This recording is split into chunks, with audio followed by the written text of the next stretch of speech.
Good morning. Have mercy on me, God, have mercy.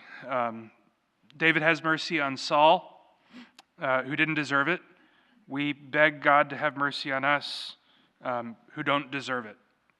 A lot of times we feel entitled to whatever it may be, whether it's things of the world or whether it's things of God. We feel entitled to God's mercy. We maybe feel entitled to the sacraments. We feel entitled to the things that God desires to give us freely out of love and mercy. And if we ever do feel entitled, we need to slow down and we need to say, I don't deserve any of this. This is all a completely free gift of God to me, out of His abundant mercy, out of His abundant love for me, a miserable sinner who doesn't deserve any of this, who doesn't deserve forgiveness, who doesn't deserve mercy. Perhaps that sounds a little harsh, but yet it's true, right? The wages of sin are death. We're not supposed to die. That's not the way that God designed it. God didn't design for us to experience the corruption of death. He designed us to be in eternal beatitude with Him. But our first parents royally screwed that up, right? We maybe like to look to our parents, our actual parents, and say well, the reason that I'm this way is because of my parents, right? The reason that I'm so sarcastic and I'm so cynical is because I inherited it from my mother and father. But that's not an excuse, right? We can't just say oh well, that's just how I am. You can't just say, oh well, I'm a sinner. Oh well, But rather we recognize that God pours out His mercy on us, though we don't deserve it, and that He sent His Son to redeem us, to sanctify us, to transform us, to make us into something better than what we originally were.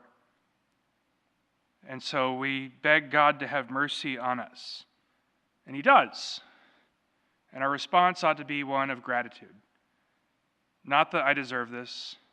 Not that, well, of course God's going to forgive me. That's called presumption. That's one of those sins that is possible to be forgiven because we're not sorry for it.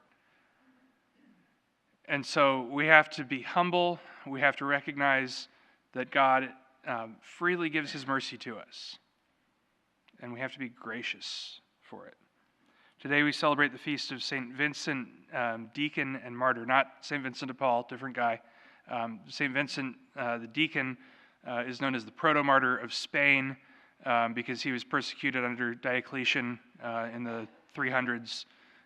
Diocletian was a bad guy, killed a lot of Christians. I think he was also the one that persecuted St. Agnes, who we commemorated on Wednesday. Ironically, Diocletian also split up the Roman Empire into different regions known as dioceses because of his name.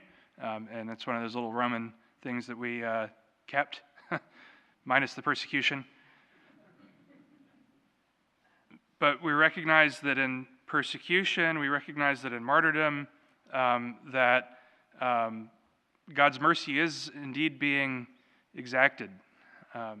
It's through that sharing in the suffering of Christ. It's through that unification of our suffering, that redemptive suffering, that we are forgiven, that we are made new, that we are healed.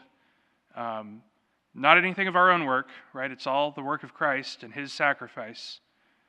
But that we just get to have a little kind of taste of what He did for us. And so in our suffering, right, like if the roads are covered in ice and the power lines are covered in ice and they all fall down, we don't have electricity and you can only open the refrigerator, once every hour.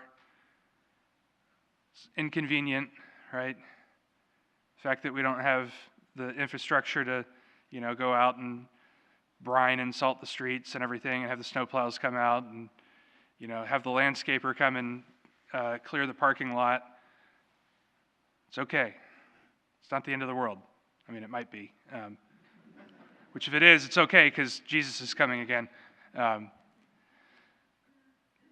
But we recognize that in the suffering, we are united to God and we experience His mercy. Because we see the brokenness of the world around us and we say, but God has a better plan. But God has redeemed this. God has come to heal this. God has come to fix this.